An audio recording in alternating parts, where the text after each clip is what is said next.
Presidente, há uma crença que eu considero equivocada a propósito da corrupção. E acho que nós precisamos requalificar isso nesse momento brasileiro. A corrupção é um crime violento, praticado por gente perigosa. É um equívoco supor que não seja assim. Corrupção mata. Mata na fila do SUS, mata na falta de leitos, mata na falta de medicamentos, mata nas estradas que não têm manutenção adequada. A corrupção destrói vidas que não são educadas adequadamente em razão da ausência de escolas, deficiências de estruturas e equipamentos. O fato de o corrupto não ver nos olhos a vítima que ele produz não o torna menos perigoso. A crença de que a corrupção não é um crime grave e violento e de que os corruptos não são perigosos nos trouxe até aqui, a esse quadro sombrio em que recessão, corrupção e criminalidade elevadíssima nos atrasam na história e nos retêm como um país de renda média que não consegue furar o cerco. Foi por essa leniência que nós criamos um país feio e desonesto. Note-se bem, não se trata de punitivismo, não se trata de jacobinismo, nem a crença em vingadores mascarados, nem Robespierre, nem Savonarola. Nós estamos falando de gente que teve devido processo legal, direito de defesa e que foi condenado, ou com trânsito em julgado ou em segundo grau de jurisdição. Nós estamos falando do cumprimento da pena fixada pelo Poder Judiciário depois de respeitadas todas as garantias. A interpretação da Constituição, presidente, não pode ser indiferente a este quadro que existe no Brasil. A corrupção no Brasil não foi produto de pequenas falhas individuais, de pequenas fraquezas humanas. Ela foi produto de esquemas profissionais de arrecadação e de distribuição de dinheiros desviados. E envolveu agentes públicos, agentes privados, empresários, empresas estatais, empresas privadas, membros do Legislativo, membros do Congresso, membros dos partidos políticos. É impossível não sentir vergonha pelo que aconteceu no Brasil. Que há de novidade nos últimos tempos no Brasil, e por isso a gravidade desse decreto, é a reação da sociedade brasileira que deixou de aceitar o inaceitável. Quem quer que ande pelo Brasil com olhos de ver e ouvidos de escutar, verifica a imensa demanda por integridade, por idealismo, por patriotismo que existe em toda parte do Brasil, vindo de baixo para cima. E esta é a energia que muda paradigmas. Esta é a energia que empurra a história na direção certa. E acho que, em muitas matérias, nós não somos atrasados por acaso. Nós somos atrasados porque o atraso é bem defendido. Há uma imensa reação e situaria claramente este indulto nesta reação do pacto oligárquico. Na verdade, o enfrentamento à corrupção no Brasil depara-se com 3 grandes obstáculos que é importante que as pessoas tenham a percepção, porque ela foi um fenômeno muito abrangente, de grande contágio, multipartidário, e que vai da esquerda à direita, da direita para a esquerda. Um fenômeno sem... O pacto oligárquico derrotou o pacto que nós precisamos celebrar, que é um pacto de integridade no Brasil. Mas os 3 obstáculos são: primeiro, parte do pensamento progressista no Brasil acha que os fins justificam os meios e que a corrupção nada mais é do que uma nota de pé de página na história. Não é, eles estão errados. A corrupção drena recursos que deveriam ir para a melhoria dos serviços públicos.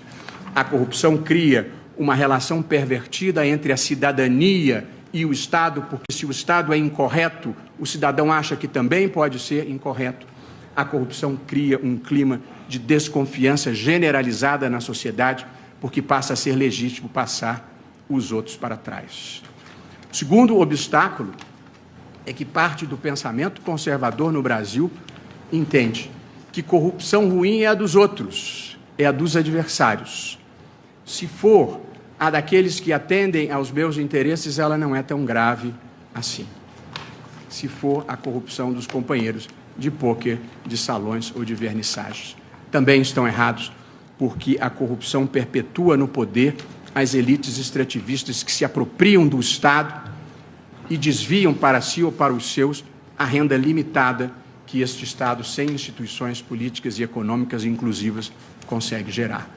E o terceiro obstáculo no enfrentamento da corrupção são os corruptos propriamente ditos. E aí existem dois lotes. O lote dos que não querem ser punidos pelos muitos malfeitos que fizeram ao longo de muitos anos, e é compreensível o sentimento, ninguém gosta de ser punido, é da condição humana, mas há um lote pior no Brasil.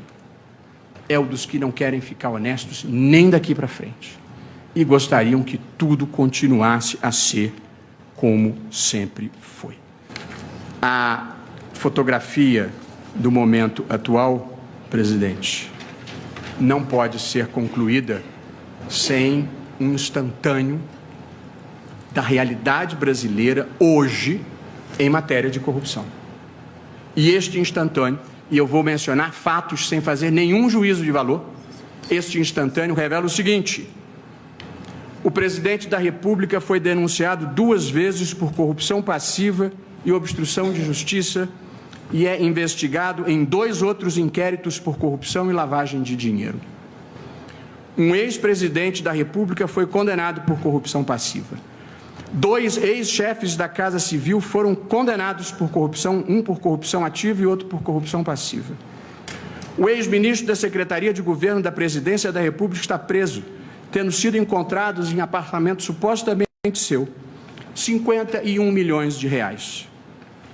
2 ex-presidentes da Câmara dos Deputados foram presos, um deles já condenado por corrupção passiva, lavagem de dinheiro e evasão de divisas. Um presidente anterior da Câmara dos Deputados foi condenado por peculato e cumpriu pena.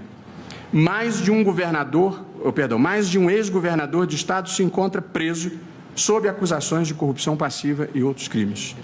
Um senador, ex-candidato a presidente da República, foi denunciado por corrupção passiva. Essa é uma fotografia do momento, isso não é história.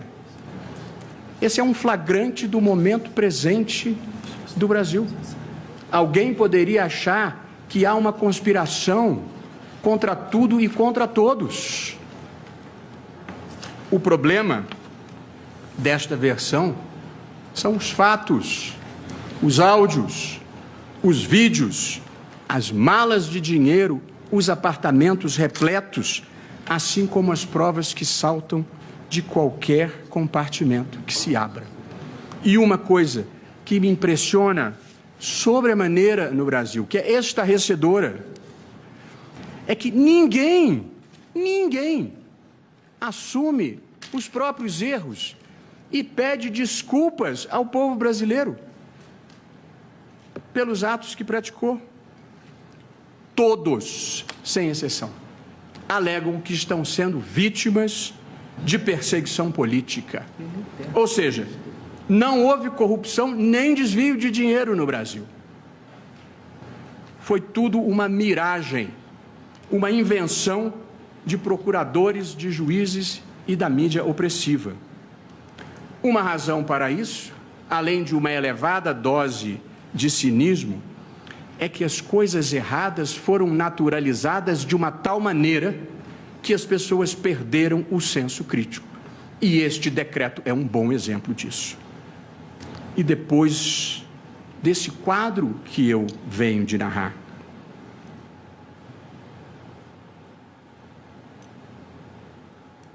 um indulto libera todas essas pessoas.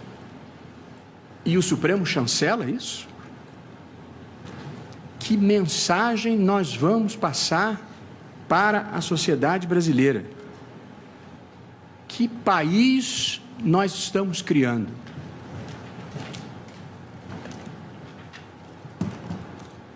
Ao conceder, presidente, indulto para os que cometeram crimes de corrupção e correlatos, eu penso que o decreto enfraquece o esforço republicano que a sociedade brasileira vem fazendo, trai os compromissos democráticos do governo, que tem o dever de ter atenção para com o sentimento social e passa a mensagem errada para as pessoas que vivem do trabalho honesto, pagam os seus impostos e acreditam no bem. O indulto dá incentivos errados para as pessoas erradas e cria o cenário para sermos o paraíso de corruptores, corruptos, peculatários, prevaricadores e fraudadores de licitações. Gente que nos atrasa na história. Claro que ninguém diz que é a favor da corrupção, todo mundo é contra, mas em seguida vem um fundamento formal para liberar a farra. O mal geralmente vem travestido de bem. E quem tem olhos de ver e coração de sentir, sabe quem é quem, e cada um escolhe o lado da história em que deseja estar. Só não dá para querer estar dos dois lados da história ao mesmo tempo. Dizer que é contra a corrupção e ficar do lado dos que a praticam. E, portanto, a ideia de que o presidente pode fazer o que quiser via decreto de indulto, eu acho que ela não se sustenta à luz de nenhum valor relevante inscrito na Constituição brasileira. Por isso, presidente, eu considero incompatível com princípios constitucionais da moralidade, da probidade administrativa, da finalidade pública da atuação governamental e com a proibição de vedação do excesso, a inclusão dos crimes de corrupção para beneficiar os seus autores no indulto.